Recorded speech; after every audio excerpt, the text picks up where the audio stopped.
So again, welcome everyone to today's Norms and Behavioral Change talk, which is hosted by the Center for Social Norms and Behavioral Dynamics here at the University of Pennsylvania.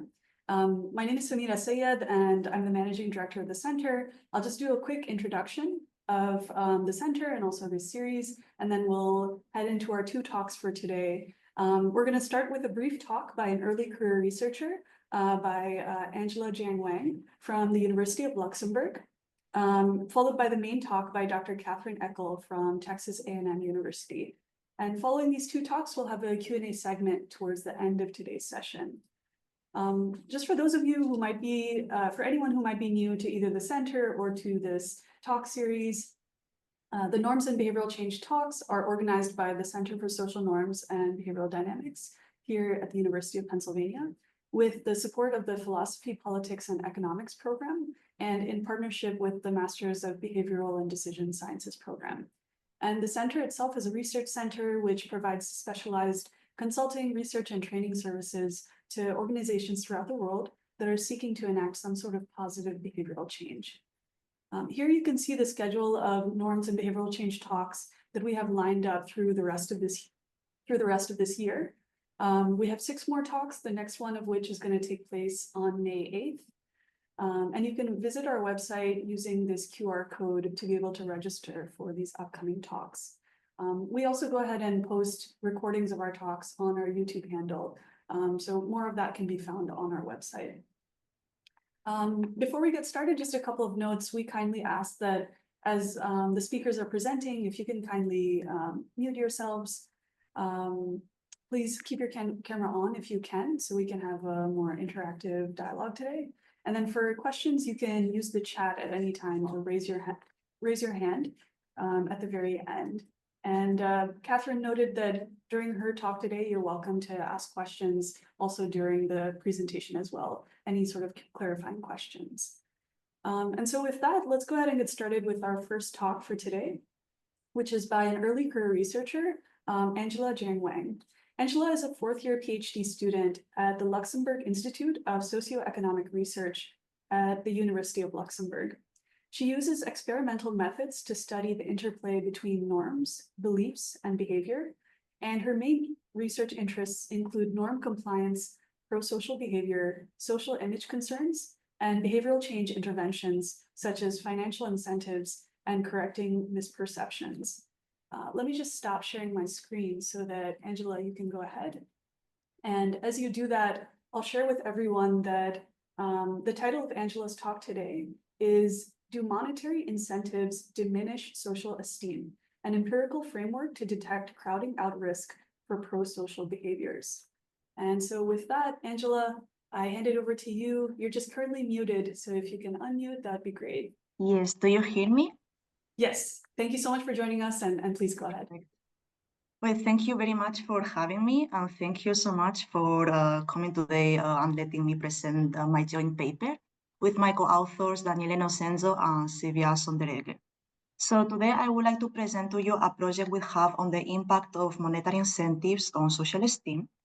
And going directly into it, the reason we are interested in studying this is because there is a large body of work showing that when you want to use monetary incentives to promote pro-social behavior, they don't always work, and sometimes they can even backfire and reduce the amount of people now willing to engage in the pro-social behavior.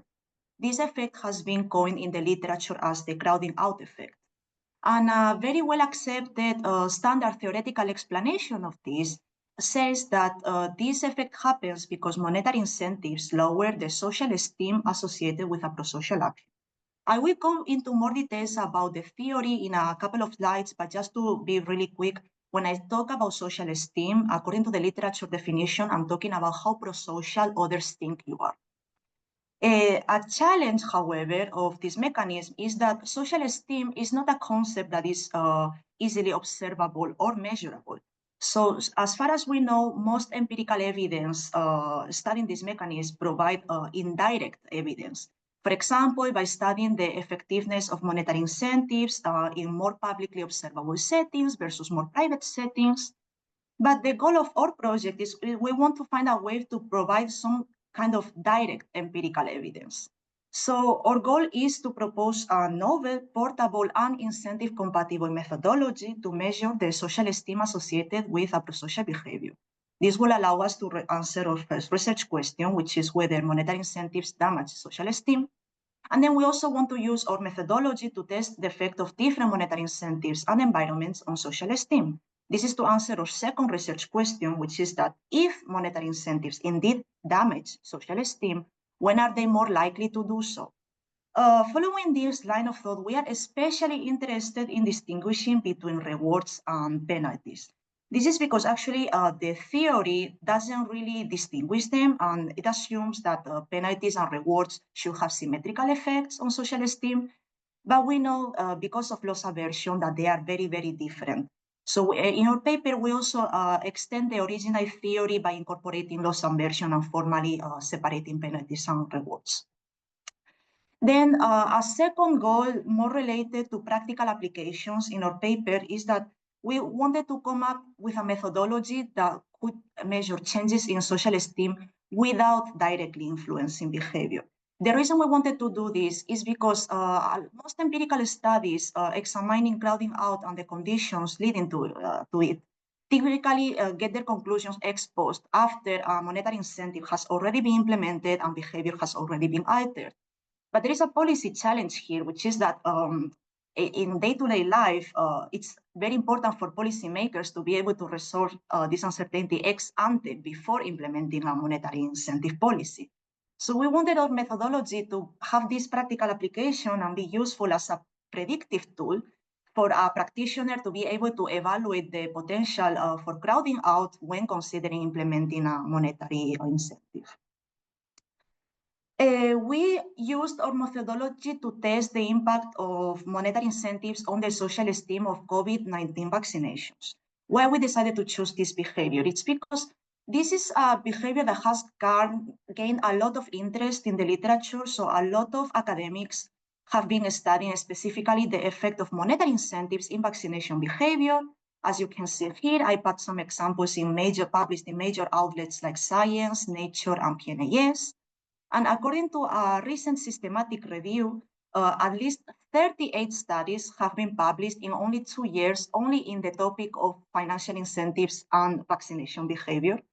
And according to this literature review, these studies usually found mixed effects. So monetary incentives didn't always work. And when they worked, effect sizes tended to be small.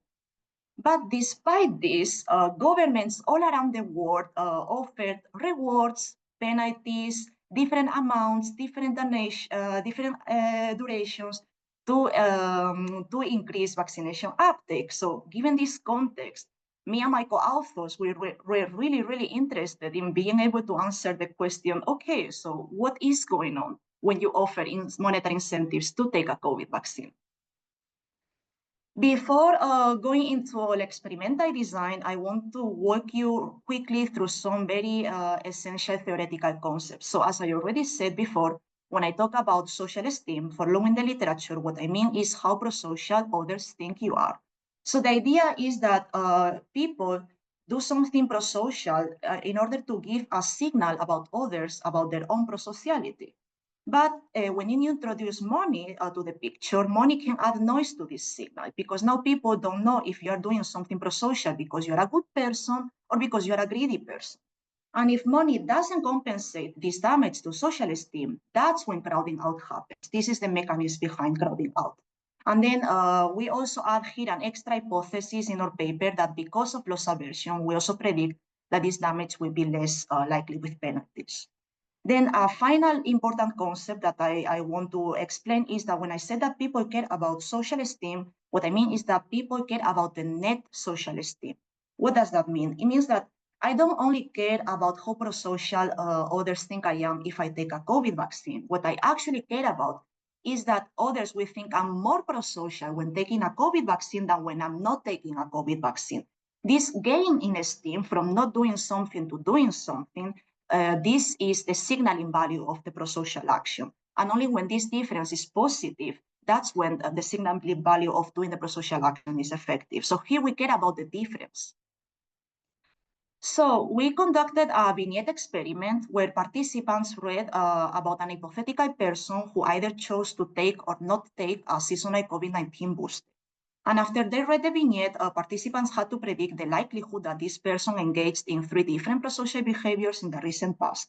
These beliefs are incentivized through the opinion matching method. The way this works is we first ask a first group of participants to give their personal opinion, and then we ask a second different group of participants to guess the most common answer given by those in the first group, which are the second order beliefs. These second order beliefs are our main dependent variable. The reason we chose to elicit second order beliefs is because if social esteem is a motivator for you to behave prosocially, what you actually care about is how you think others will think of you if you do something prosocial. And this is more accurately measured through second order beliefs. And then these beliefs are incentivized in the sense that if participants were accurate in their guesses, then they could get an additional bonus. Our experiment was pre-registered and we launched it in Prolific with a UK sample. In total, we had 20 different versions of the vignette and every participant only saw one vignette version. And in the vignette, we modified the information presented in different dimensions. Sometimes the vignette, no incentives were offered at all. Sometimes a penalty was offered. Sometimes a reward was offered. We also manipulated the size of the incentive. And we also told people about different vaccination rates in the area in the previous season. In total, we recruited a little bit more than 5,000 participants. So more or less, approximately, we had about 270 participants per vignette version. And then going straight to the results, just a quick reminder, the way we constructed our social esteem is we averaged this likelihood that the person in the vignette engaged in 3 different prosocial behaviors. But here our dependent variable is the net social esteem. So what we care is the difference in social esteem between taking and not taking the vaccine. As you can see in the figures, when no monetary incentives are offered, this net esteem is positive. This means that the person taking the vaccine is judged as more prosocial than the person not taking the vaccine. However, as can also easily be seen in the figure, the moment you introduce rewards, this net esteem significantly decreases by an average of 40%. What can also be seen in the figure is that instead, when you offer penalties, net esteem remains largely equal. And finally, we also found that the size of the incentive and the baseline vaccination rate made no difference to our results. So these results are consistent with our theoretical framework. And my last point in the presentation is, imagine you are a policymaker and you want to use our methodology and your theoretical framework because you are considering implementing monetary incentives. So imagine you're a policymaker in the UK and you are thinking whether to implement monetary incentives to promote COVID vaccinations. And then you implement our methodology and you get these results. What use can you make of our data? So for instance, one conclusion you can draw is that from our data, you can already see that taking the vaccine will be less attractive with rewards and with penalties. This is explained through 2 channels. First, because of loss aversion, the monetary incentive itself will already be more attractive with penalties. But on top of that, from our data, we also see that rewards also damage net esteem more. So for instance, if you are debating whether to implement a penalty or to implement a reward, we would recommend you to implement a penalty. And actually, because we found a penalty did no damage at all to net esteem, our conclusion is probably if you implement penalties, you have little to be worried about. But if you are considering rewards, you also know from our data that now there is potential for crowding out. So if you still want to implement rewards despite everything, our recommendation will be to follow the pay enough or don't pay at all advice, which is to at least increase the size of the rewards to make up, to compensate for the decreased net esteem. But we don't find similar support for fine enough or don't fine at all, because we find that even small fines can already be well performing because they don't damage net esteem. Thank you very much. The working paper will be coming very soon, but if you are interested in knowing more details, you can email me for the current draft of the paper. Thank you again. Great. Thank you so much, Angela. Fantastic. And folks, in addition to Angela sharing her email address, if you have any questions based on her presentation, please feel free to place them in the chat and we can come to them later on during the Q&A. With that, let me just share one more slide before we hand it over to our next speaker. So we can now head into our main talk for today, which will be by Dr. Catherine Eckel. Catherine is a university distinguished Sarah and John Lindsay professor at Texas A&M University.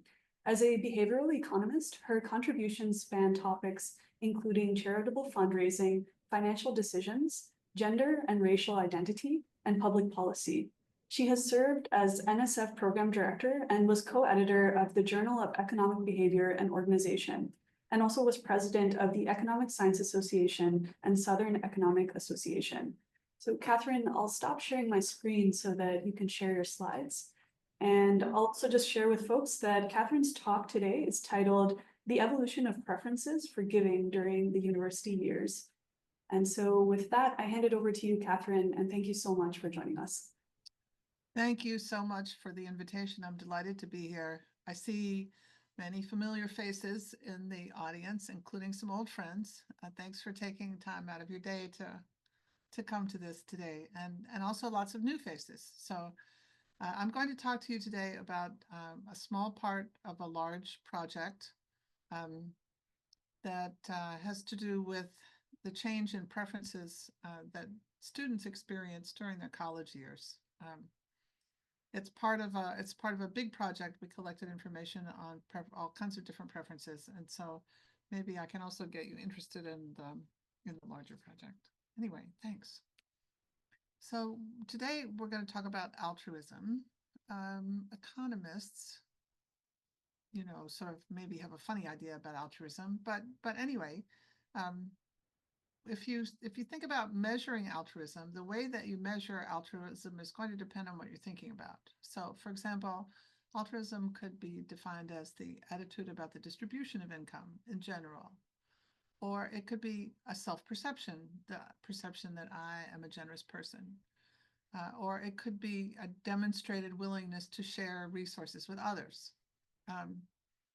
Economists tend to think of altruism like they think of all preferences as like a parameter that's stamped on your forehead. You might care about your own income and some other thing, another person's income, or the distribution of income, or your anyway, or even your image. And we think of collecting information that would allow us to parameterize a utility function that includes these additional arguments besides someone's own payoff. And if you take that view, then any kind of incentivized or consequential choice that measures this relationship is going to be enough to allow us to parameterize the utility function. And economists often implement this as an allocation choice or an elicited specification of a distribution. This is perhaps different from other social sciences. In some areas, like in psychology in particular, folks may see altruism as a kind of expression of personality and might measure it with survey items about attitudes or about self-reported behavior. This is not to say that psychologists aren't just as careful as we are. So psychologists are careful with their survey construction and worry about reliability and validity, things that economists don't necessarily have sense enough to worry about. These surveys can focus on how someone sees themselves or perceptions of what's fair or desirable.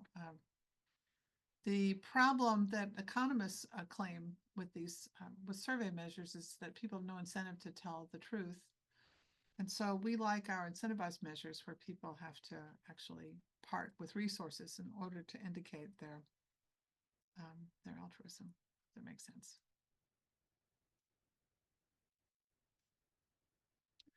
So the question that we're going to be looking at today is how altruistic preferences develop and change over the life cycle. We're not the first people to think about this question, and there are quite a few studies that touch on it. For example, Harbaugh and Krauss, and to some extent Westerlund,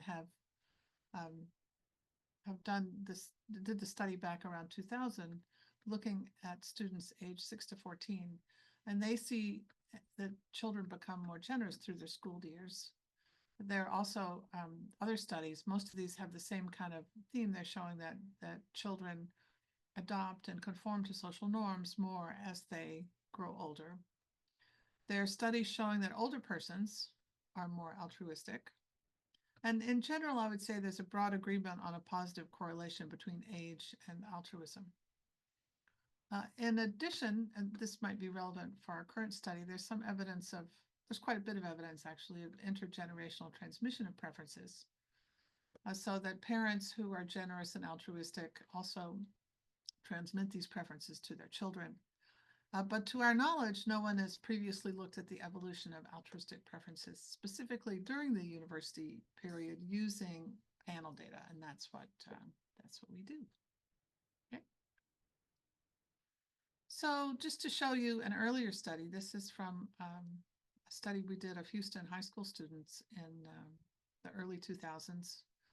And this is evidence from a dictator game where the subjects had $40 that they could share with another person in the study. And what we see here is the white distribution. This is a histogram of their decisions.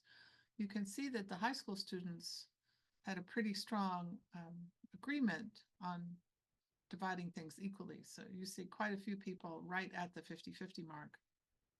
Whereas with university students, we see that many more of them keep all the money. So that's what the zero is, people keeping all the money for themselves. 50% of them did in this study, and that's using the exact same protocol. So, but this is not a panel, and you can argue that people who go to university are different from people who just go to high school. And so we can't really answer the question from this data about how preferences change as people enter the university years. So what are our questions in this study? We're going to be asking how altruistic preferences, if altruistic preferences are stable through the college term, if the college experience changes altruism. And we will do this also by looking at how our measures of interpersonal altruism predict charitable giving behavior over the 4-year period. So that's what we're going to be doing. It's a descriptive study. Any questions so far? Not as of yet, not yet in the chat. Beg your pardon? I was saying, I can't actually see the chat on my screen, so maybe you can okay, tell me. when any questions come up, I can go ahead and I'll share them with you, Catherine. Oh, okay, never mind. I just found out how to do it. So yeah, okay, good. Right. So how are we going to do this? We're going to do it looking at the dictator game across. So we're not we're not the first to look at stability of social preferences. So some people have looked at the dictator game, how people play the dictator game over time, but not exactly in the way we do. So this study, the first one by Brosig et al., looks at a fairly short passage of time, 4 intervals. Chuang and the second study looks at a non-student sample over a decade. So they find that altruistic preferences are stable. The thing that's interesting about the student sample is that we have a situation where people are changing their environment. And so with this change in their lives, we can look at how preferences also change. So people have also looked at the stability of preferences across environments, and they generally find very limited evidence that preferences are stable across environments. Okay, the data set that we're going to be looking at is unusual, and it's one that we collected ourselves. So we call it the Rice Cohort Panel. We have a panel survey of 2/3 of Rice University's entering class. So Rice University is a private school in Houston, Texas. Pretty high quality. We have incentivized and survey measures of altruism that we take at several points in time. We have them before they come to campus in 2016, so in the summer after they've been admitted, but before they turn up. We have a measure as they graduate in March 2020, and 1 year after graduation in July 2021. We also have some supplemental panels, some smaller samples of the subsequent entering classes of 2017, 18, and 19. And these are all retested in 2020 and 21. The excluded component of the cohort, the third that we didn't include in the panel, we also test in March and July 2020 and 2021. So we can, that allows us to test whether the experience in of being in the study changes what people do. And then we have a number of charitable giving opportunities. So these are listed here. You might be surprised to see the Australian bushfire relief from February 2020. You know, February, we didn't really know about COVID yet, even though it was 2020.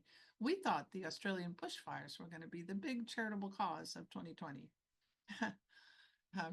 But we were wrong. Anyway, we have these 4 different charitable giving opportunities where they actually have the opportunity to give some of their earnings to a charitable organization.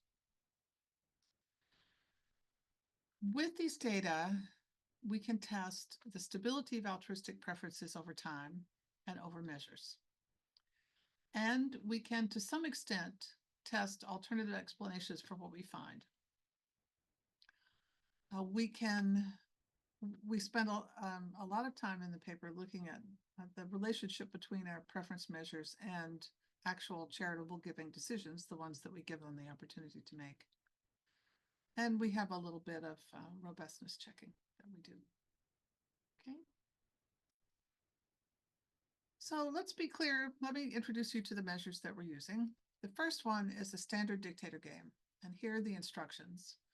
We tell them that they'll allocate a fixed amount of money between themselves and another person. We tell them that you're the decision maker, and your recipient is also a member of someone else who's participating in the study. So that's what they know about the recipient of the study, of their generosity.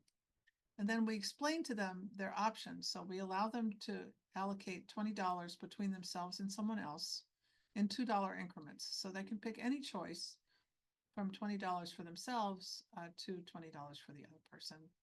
And then they just choose which one they want to do, and then they submit it. The features of the measure are that this is a very specific task. The incentives are high, but not scary, not too high.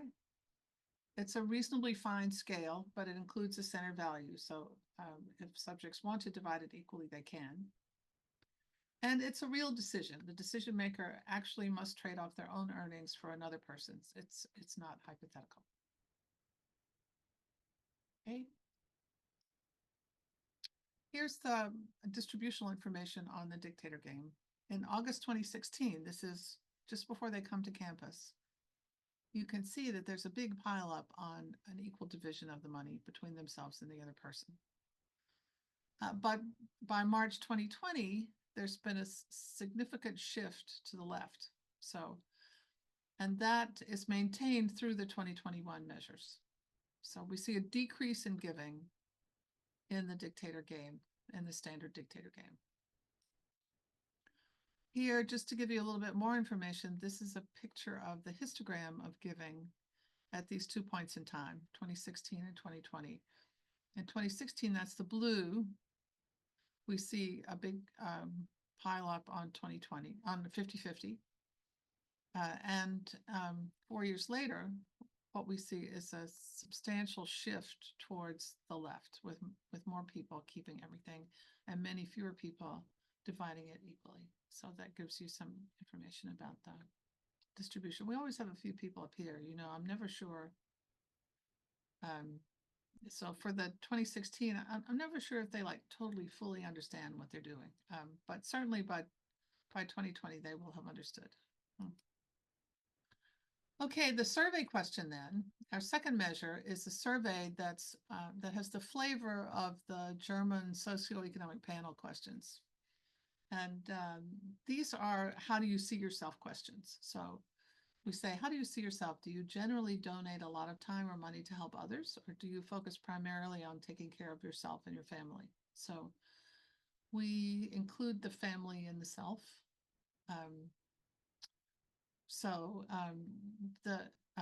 The characteristics of this measure are that it's balanced. So there's 2 ends, and both of them are positive and meaningful. It's not just low to high. It's a fine scale, but it includes a center value. The wording is clear and simple, and we just ask subjects to report their own view of themselves. Here's some information on the distribution.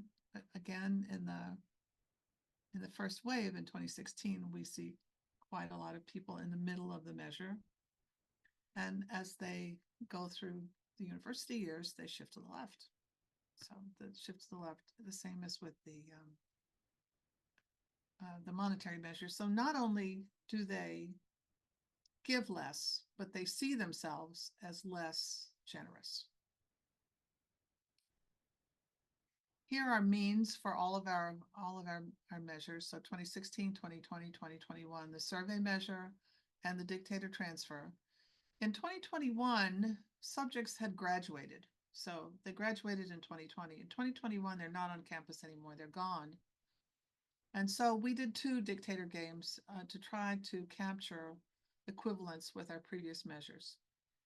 In the first, we asked them to give to a freshman because our initial measure was between freshmen at Rice. And then in the second one, we adopt the practice that we had in the other questions, which is that we tell them they're matched with someone else in the study.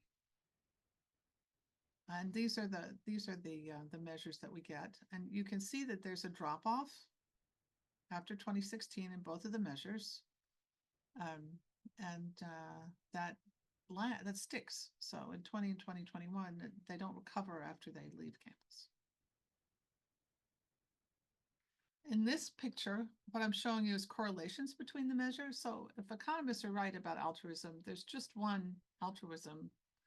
And any way that you measure it, you should get the same answer. We find pretty high correlations in repeated measures of the same question. So 0.42, 0.49. And over here, these are the relationships between the dictator transfers, which are sometimes lower. So, but in the off diagonal, things are pretty low. So we don't see very strong correlations between the dictator transfer and the survey measure, though sometimes they are statistically significant. So what do we know so far? Altruism declines significantly through the college years, and our 2 measures of altruism are correlated, though they're stronger for closer time periods, and they're stronger within than across measures. So what might account for this decrease in giving? Well, first, we're concerned that there may be confounds. And so we're interested in trying to figure out whether the world became less generous. So did the world become less generous between 2016 and 2020? And in order to test that, we compare the giving behavior of the people in the panel to the subsequent smaller samples, supplementary samples that we collected for the later entering classes. So this is our panel, the class of 2020. And what we're doing is comparing that to subsequent entering classes. So we're looking at all the tests for differences between the behaviors in these groups. The table has t-scores for t-tests, so differences in means between the relevant groups. So this is for 2020 versus 2021, for example. Okay, and what do we see? We see one statistically significant difference, which is about what you would expect doing this many tests. If you do any kind of correction for multiple hypothesis tests, then we don't have any statistically significant results. So that means that the world has not become more selfish over time. It's not the world. So it's our cohort. Is it due to repeated exposure? So are people becoming less generous just because they have seen the game before? So there we compare the panel with the excluded sample. Remember, I told you the panel has 2/3 of the Rice the Rice entering class, and we kept 1/3 out. And that 1/3 is tested in 2020. So if we compare our 2020 panel mean with the excluded mean, we don't find any significant differences. So it doesn't seem to be due to repeated exposure. So that's two confounds that we've gotten rid of. Another possibility is, I don't know if you noticed, but our study, the second wave of our study coincides with COVID. This was too bad. You know, here we were collecting data over 4 years. Our subjects get to the graduation point, and in March 2020, just weeks before graduation, they're suddenly all sent home. So that kind of messed up our initial study, and so we got some more money and we were able to follow them beyond college and into the workforce, and that's why we have the 2021 data. But then it introduces the possibility that COVID has messed up our measure, so that what we're really picking up is a COVID effect and not an effect of the college years. So we went and we looked at all the other studies that looked at dictator giving, the impact of COVID on dictator giving, and really nearly all of them find a positive effect. There are a couple that don't find any effect, but the ones that find a significant effect tend to find an increase in dictator game giving as a result of COVID. So we're pretty sure that our decrease in giving in 2020 is an underestimate of how much it actually fell. So we don't think it's due to COVID, but we can't rule it out entirely. In different waves of the study, we asked questions about COVID concern and worry and willingness to get the vaccine. And we correlate those with the change in dictator giving and in the survey measures, and we don't find any significant relationship. So it doesn't seem like that adds an additional bit of information that it's probably not COVID that's causing the change in dictator giving and in the survey measure of altruism that we see. So we think we're probably okay there.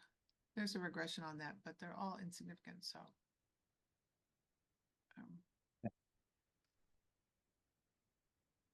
okay, now let's turn to charitable giving. We have 3 decisions as part of the Rice cohort panel. We have the Australian bushfire relief in February 2020. We have US COVID relief in March 2020. And we have India COVID relief in July 2021. Christina has her hand up. Yes, thank you. Going back to the COVID research, the effect of COVID research, you did research on students in particular, that became very isolated. Okay. Now, these other, I don't know what sort of population were they looking at when they realized that there is more dictator game giving in those populations. So could there be a difference in the population analyzed? Because, young people felt really, alone. Basically, they didn't socialize anymore, etc., etc. So there were significant effects. And I wonder instead, when they look at different population and more mixed population, they may get very different results. The other studies, thank you for that question. The other studies include both student populations and non-student populations. Okay, and they don't differentiate between the two, or they do differentiate? Well, each study is a study on its own, but some of them have student subjects and some of them have non-student subjects. And everybody's finding the same thing, that there's either no effect or an increase in giving after COVID.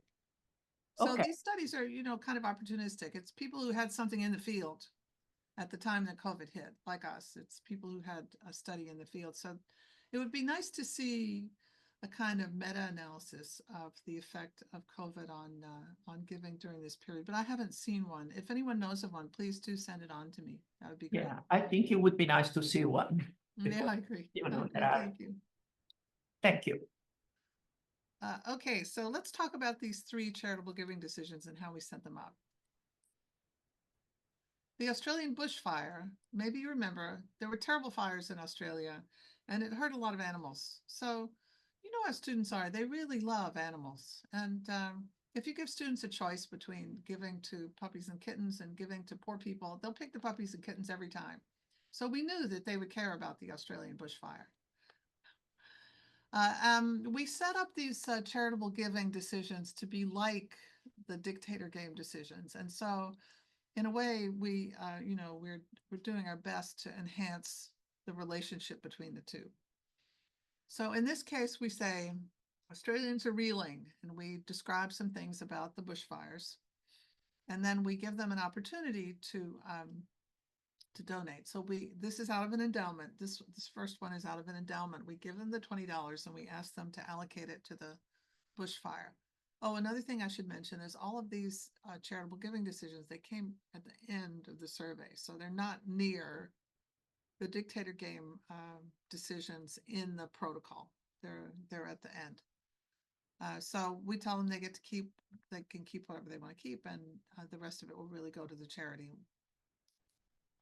So we give them some choice, because as we've discovered in our other studies, that giving students a choice is something that they like. It doesn't really seem to affect their total giving, but they seem to like to have a choice.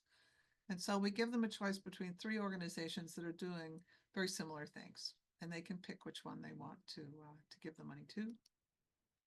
And it looks like the other one. So this says you keep this amount, and the RSPCA New South Wales gets this amount. And they can go everywhere from $20 for themselves to $20 for the organization, just like in the dictator game that we did. Okay, by the time we got to March 2020, COVID was a thing, and we gave them a chance to donate their earnings to a charity dealing with COVID-19. So they could choose between a government organization and a private organization.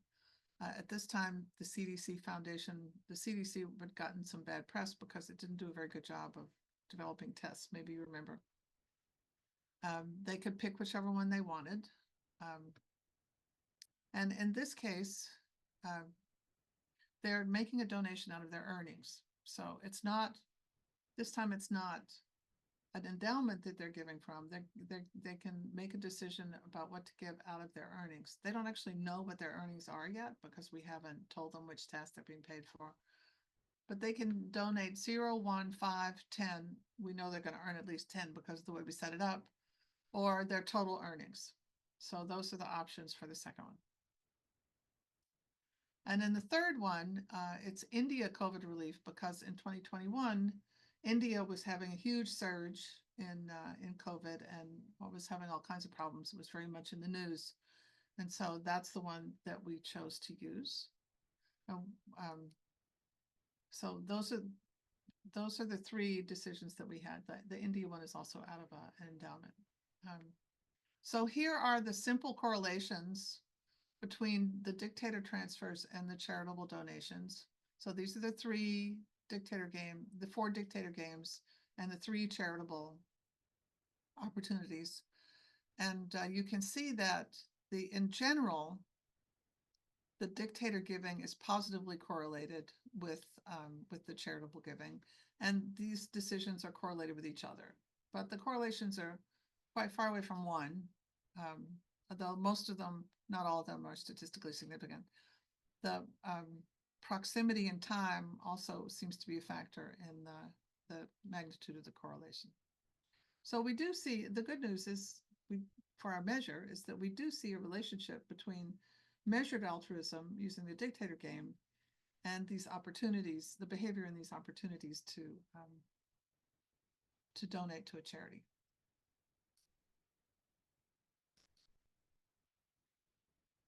Okay, so after that, we take all these 3 charitable giving decisions and we develop a measure of a giving type. So we pool all the charitable giving decisions, not the measures, not the dictator measures, but the charities.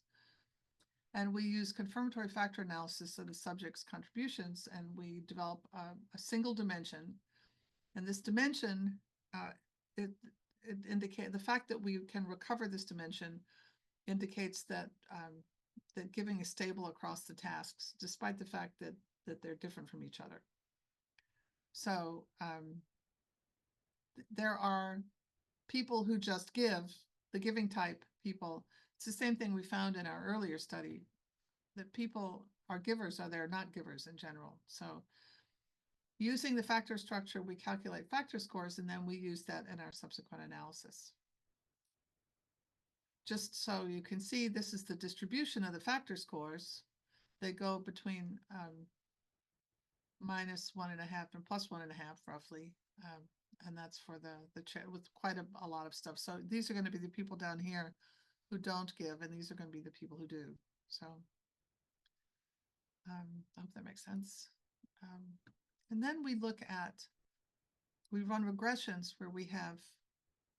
where the dependent variable is the factor score, and the coefficients are on the survey and dictator measures of altruism. So the magnitude of the coefficients is kind of hard to interpret, but you can compare them with each other, and you can look at their statistical significance. So the statistical significance, it means that the survey and the dictator measures are both, for the most part, correlated with dictator giving, and they're strongest in the same time periods when the charitable giving decisions were actually made.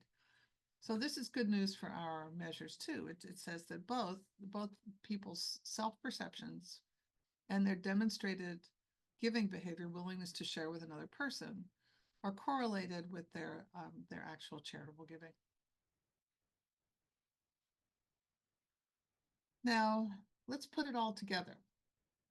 In this regression, what we have, this is a random effects panel regression that puts everything into one model. So the dependent variable is donations, whatever across all the settings that I've shown you. Donations, including both charitable donations and dictator donations. The period, we have dummy variables for each period. The controls also include some other stuff. So what do we see? What can we take from this? So first of all, what we see is that people give more when there's a reason to give. So across all three of our models, people give more when it's a charitable organization, when there's a reason to donate. In all of our models, charitable giving declines, altruism and charitable giving decline over time. And this is an interaction between charitable giving and the period. So this tells us that charitable giving falls more. But this is a little funny because it's only really two decisions, two time periods here, right? So, I mean, 2 years, early 2020, a little bit later in 2020 and 2021. So, but we do see that a decline as for the later donation decisions. Okay, so putting it all together, we can say a little bit about what determines people's giving. They give more to charity, and giving declines over time.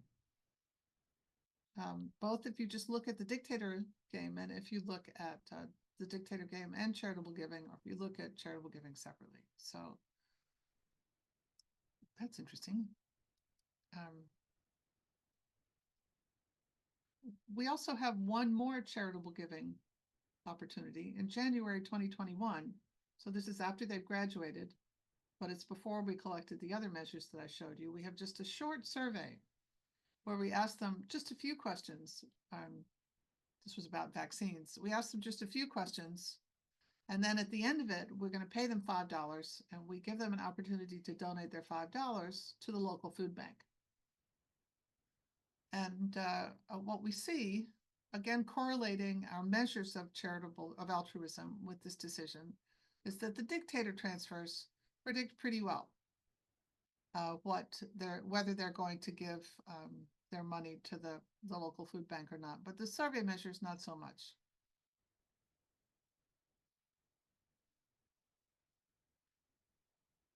This is another robustness check. So in this one, what we're doing is looking at other cohorts. So remember that in addition to our main panel, we collected smaller cohorts for the subsequent entering classes.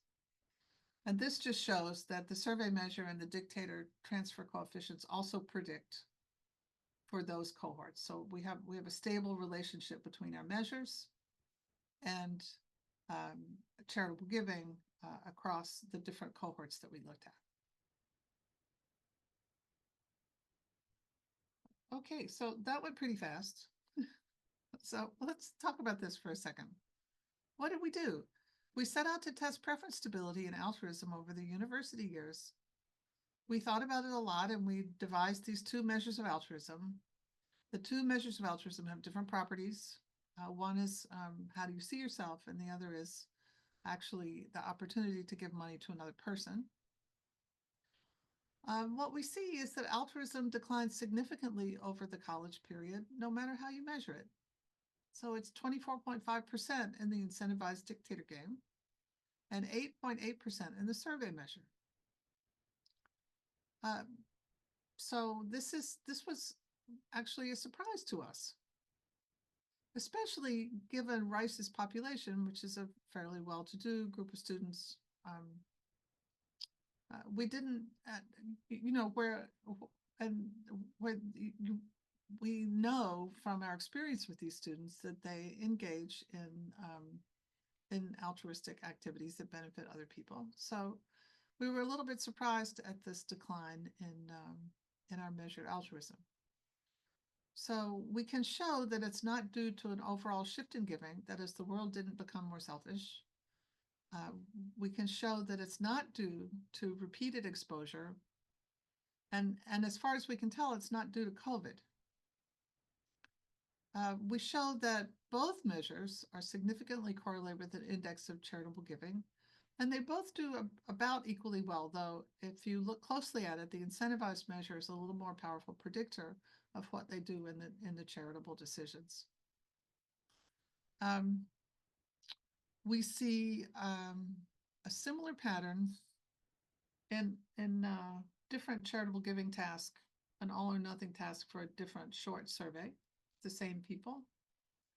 And when we look at other cohorts, we look at the measures that we took for these later cohorts, especially in 2020 and 2021, we see a similar kind of relationship between the measures that we got. So the good news is that our measured altruism is related to the things that they do when they're given the opportunity to give to a charity. So our measures have some validity, though perhaps not super strong, but they are strongly and significantly related to giving to charitable organizations. Just a second, Diego. What don't we know? Well, we don't really know why. And this is something, because we were surprised by the result that we got, we probably didn't collect everything that we needed to collect to try to figure out why this was happening. So we don't know, for example, if it's a discovery of their preferences. So here are these kids, they've left their parents' house for the first time, and they are on their own, right? And so they're subject to social influence from other people. So we don't know if that's what's happening, or we don't know if it's because they, for the first time, are making their own decisions, and so they're like discovering their own preferences in this period. So we don't know if it's social influence or if it's discovery, and we don't know if it's just constraints. So it could just be that because for the first time they're managing their own money, the opportunity cost of money is more salient for them than it was before. So these are the things we don't know. Go ahead, Diego. Thank you, Catherine. Very interesting long-term study. A couple of questions. One, as you were mentioning, perhaps some of it is kind of like self-discovery.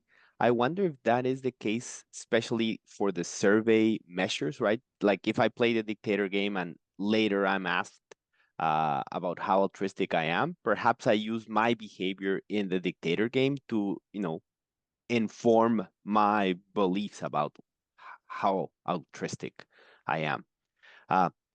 Second question, I mean, it's very natural for for this seminar series is, do you have anything on social norms. And I wonder to what extent social Wait, norms. so for some reason, I lost the end of your sentence there. Do I have any data on social norms. Yeah. Especially I wonder, how social norms may change, right? So Mhm. one part is might be self-discovery, but it might also be like, the discovery of the social context and perhaps what, social norms change or your perception of what the social norm is in this, we run dictator games, but this is a very unusual situations for most participants when they see it for the first time, right? So I wonder how they perceive the social norm to govern that type of situation and how that may be evolving. It is, perhaps you don't have that, but that might be interesting to see how that changes even with a different cohort, just to. I'm going to stop sharing my screen so I can see you better. Okay. Yeah, so yes, thank you for that question. I agree about the discovery and the dictator game. So when they first see the dictator game, it's going to be something new for them. Just the idea of having an endowment that you can share between yourself and someone else. And so it may be that experience does shape their subsequent preferences. That's possible, especially since they kind of look the same.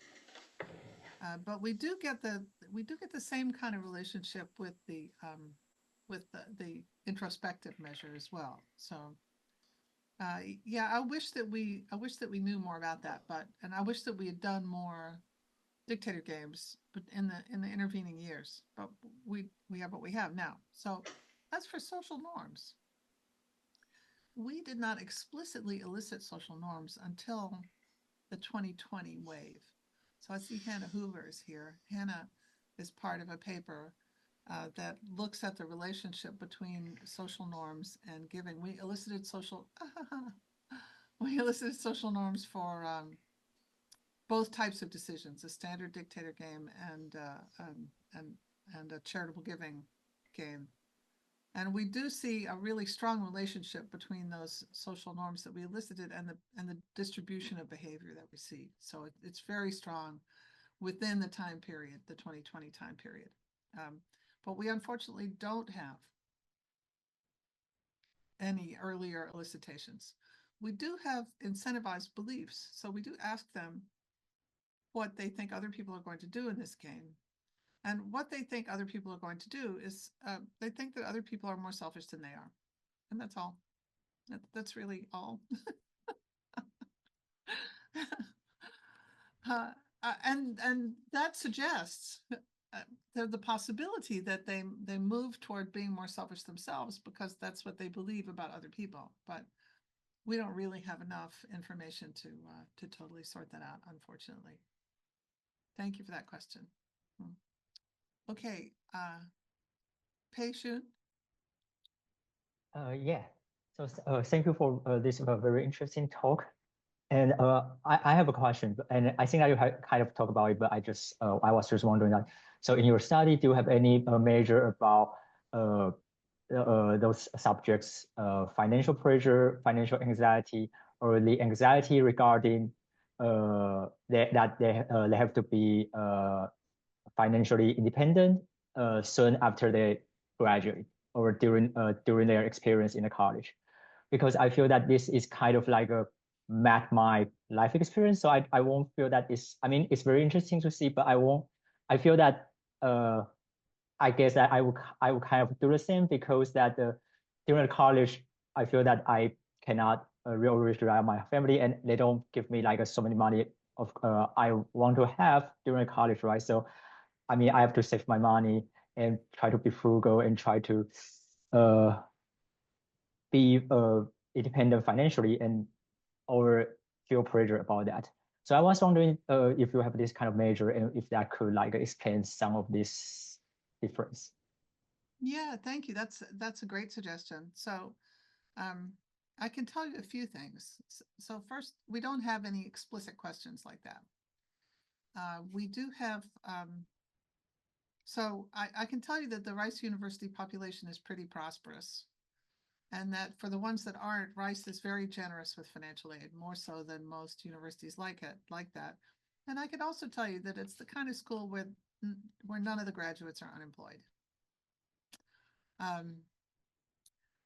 Another thing that we noticed is that this giving behavior, you know, if the drop in giving behavior was due to their financial constraints, a year after graduation, whether they have a job or not,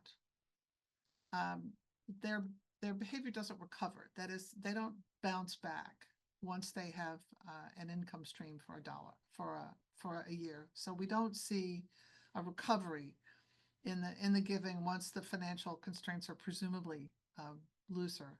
Yeah. So while we don't directly have a question that addresses that, we do. I can tell you those things. Does that make sense? Yes, thank you. Yeah. Okay. Let's see. Pavitra? Yes. Hi, Catherine. Thank you so Hi. much for this great talk. Thank you. I really enjoyed it. Yeah. So actually, I have some questions. One is, you know, the elephant in the room at that time. It was a very politically active time. So 2016 was election year. 2020 was also an election year, and there was an exposure to Trump's administration for 4 years. So do you think that, and you know, I mean, the generally it's more like, you know, America first, we care about ourselves, we don't care about anybody else, that kind of, you know, rhetoric. What do you think that might have had any effect on the time, you know, the students were exposed to it more? Yeah, that's great. I hadn't thought about that at all, but so a couple of things. It's true that the Rice University students are pretty liberal. Now, Texas is pretty conservative, and if we had done this experiment with my students here at Texas A&M, we might have seen something different. You know, because I have a much more heterogeneous student population than Rice University does. Here's the evidence we have against your suggestion. That is that the subsequent cohorts, before they come to campus, look just like our cohort before they come to campus. So we're not seeing any drop off in altruistic behavior among across cohorts. Does that make sense? Yeah, And yeah. You might expect that that if there were a big Trump effect on charitable giving, it would happen for those students who are just coming in, right? And we don't see that. So Yeah. on the other hand, we, you know, as we extended this study into the post-COVID period, we collected a lot of data. So we have a lot of data that nobody has really done anything with. Not even Hannah. Where did she go? I'm here. I'm listening. We have a lot more data. We know a lot about these people. We know who they supported, how they thought government money ought to be spent. We know where they got their news and what their political affiliation was, and lots of other stuff. So if anybody wants to know more about our data and to bring some research questions to us, we also have preference measures of, we have risk aversion, we have time preference, loss aversion, competitiveness, in-group, out-group discrimination. We have lots of other incentivized preference measures too, if you all are interested. Yeah. And also, I did one more question is, did you find any heterogeneity by major? Like, you know, like, for example, economists and business students become more, less generous, or others didn't, something like that? Yeah, no, we didn't. So there's quite a bit of evidence, as I'm sure you know, that that econ majors become more selfish as they go through their econ training. But econ majors are a very small part of the Rice University scene. There's just a few of them. And so they're not what's driving this. We didn't see any significant differences by major. We looked. Another thing that's unique about the Rice situation is that they are randomly allocated to a residential college. That's a dorm where they also eat. So it's a big part of their social life. And we also have not found, at least haven't yet found, anything interesting there. That is no evidence about social influence of people that are closer to them versus farther away. Though that's something that's still being explored. Thank you. Okay, great. Mohammed, how nice to see you. Wait, you're still muted. Oh, nice to see you as well, Kath. I suspect as well that you didn't see any significant differences between males and females, since you are always interested in this. So we see the usual patterns. So there's but we don't see any interesting interaction effects. So women are more risk averse than men. Women give a little more than the men do in the dictator game.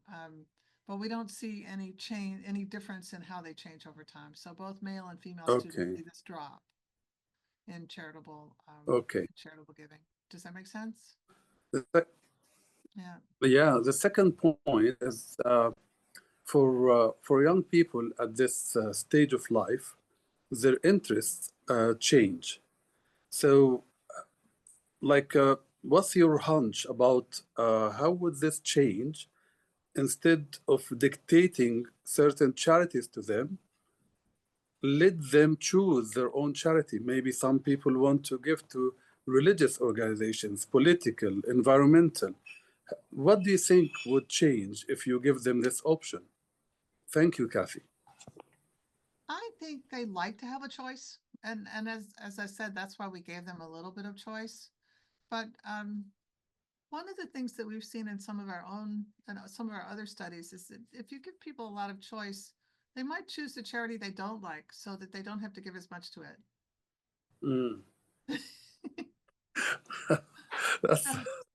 That's interesting. Yeah, so we have one study where we had people choose to give, how much they wanted to give to this person or that person or this organization or that one, and then we let them pick which one they wanted to implement. They didn't know that was coming. But a pretty significant subset picked the person that they had given the least to. So they want to give more to this person than that person, but given the choice, they'd just rather hold on to it. Okay, very good. Thank you, Kathy. Thank you. Misha.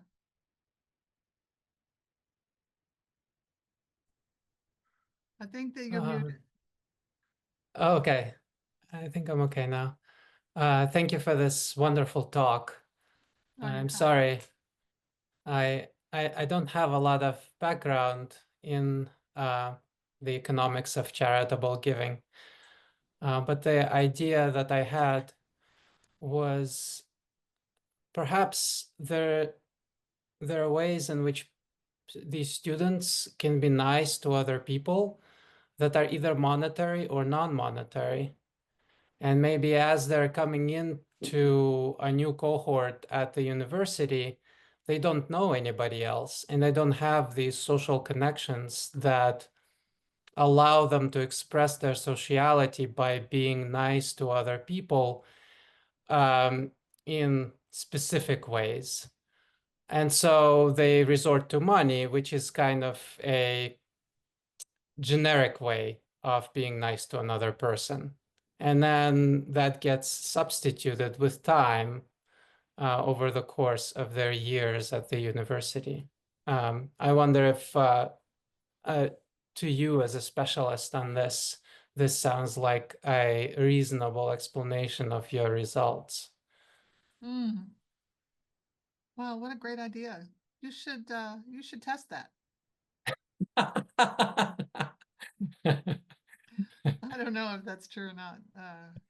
So I can tell you that we have measures of things like how much time, how many. So we know if they belong to organizations and if they have a leadership role in those organizations.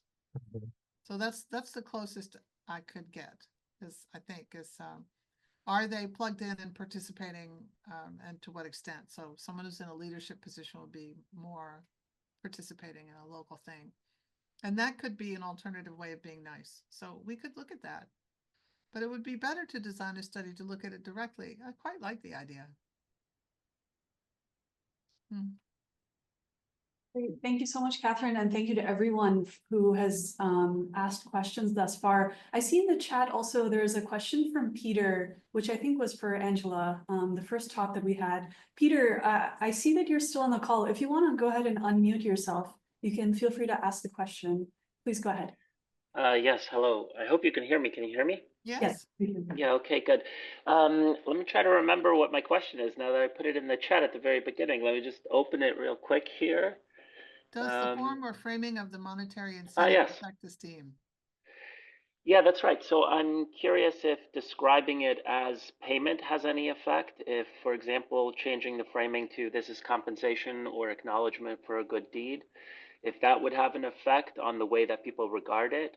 I'm also curious if you switched it from a monetary payment to something like a tax credit or a different way of delivering the money, if that would also have an effect. Thank you. Thank you very much. Great question. So I think the key answer I can give you if this framing could change potentially esteem, but the mechanism is, will this framing make people change about like the uncertainty of my motivation? For example, the example you used about tax credit. If people still think, oh, I'm doing the pro-social action because I want to do a good deed, because I have pro-social values, or if I'm doing the good action because I want to get the tax credit, if these uncertainties this happens, then the effect on the esteem will be the same. So it's not because the monetary incentives are framed as a payment, it's more because you don't know the reason I'm doing the pro-social action, if I'm doing it for my, let's say, intrinsic motivation, or if I'm doing it for an extrinsic reason. So framing could definitely change the esteem, but it depends on how you frame it. For example, there is this paper by Maestro and John Hanson on monetary donations, where they implemented monetary incentives, but then they frame it as a donation. So for instance, they allow the participants to donate away the money they received from blood donations. And then they showed that then crowding out didn't happen. So when they only implemented normal monetary incentives, there was crowding out, people were less willing to donate blood. But the moment, for example, this monetary payment was framed as something good, charitable, then people were again willing to donate. So framing can affect, but my answer is this, depends on how you do it. Thank you. Great. Thank you so much, Angela, and also Peter for that question. I see that there's, how about we take one last question, which is in the chat from Stephen. Stephen, do you want to go ahead and, yeah, please feel free to go ahead. I couldn't figure out how to raise my hand in this interface. Hi, Catherine, and Hi, Stephen. Talk. I sent you another separate catch-up email, but on the talk, so I missed a couple of the earlier questions, so this might have been addressed, and if so, just say so. But I haven't been reading behavioral econ lit very closely for some years. I've been working on other stuff, but as far as I know, it's still a stylized fact that, at least in weird societies, older folks who've been in the workforce for some time are overall much more pro-social than typical college students, and that uses multiple types of experimental measures in that finding. In fact, research teams I participated in some years ago produced a couple of the early papers along those lines. Has this stylized fact been changed? And if not, do you have any sense of how your findings relate to it? Thank you for that question. Yes, I mentioned at the beginning that the received wisdom is that there's a positive correlation between age and altruistic engagement. There is, and plenty of studies find that. And that's what we expected to find. We expected to find that college was an important step in that process and to try to understand that step. But instead we got this opposite result. And really, I don't know why. So I had told you, I mentioned some thoughts we have. You know, if we had sense enough to anticipate this as a possibility, we might have collected some other measures, some other information and some other measures. But we don't really know whether it's social influence, or whether it's the salience of a budget constraint, or whether it's getting out from under their parents' control, or, you know, we just don't really know. Maybe they have some personal setbacks, or they have challenges, or they meet other people that and they find out that other people are less charitable than they thought, or, I mean, I really don't know. So are you in the position to follow them long enough to see if it changes over time? Well, we have finished this study, which is quite expensive, and so we follow them for about 1.5 years after they graduate from college, and in that period we don't see any recovery. Yeah. Yeah, thanks. So it's a bit of a puzzle. Great. Thank you so much, Catherine, and also Stephen, for that question. So everyone, we've come to the end of today's session. Thank you so much. Many, many thanks to Catherine and Angela both for your very compelling talks. And to everyone who stayed until the end, everyone who was able to ask questions. Sometimes it feels like we really have to dig and beg for questions, but that wasn't the case today. Let me share one last slide before, or just as we're wrapping up. This is just a reminder that we have another 6 talks through the end of this year, the next one of which is on Thursday, May 8th, before we have a bit of a summer break. So just a heads up, we look forward to everyone's participation, and just so we can all see each other one last time. Thank you again. Thank you, Samira. Great job organizing it. Appreciate it so much. Thank you, everyone. Take care, and we'll see you next time. Bye-bye. Thank you. Bye-bye. Thank you so much. Thank you.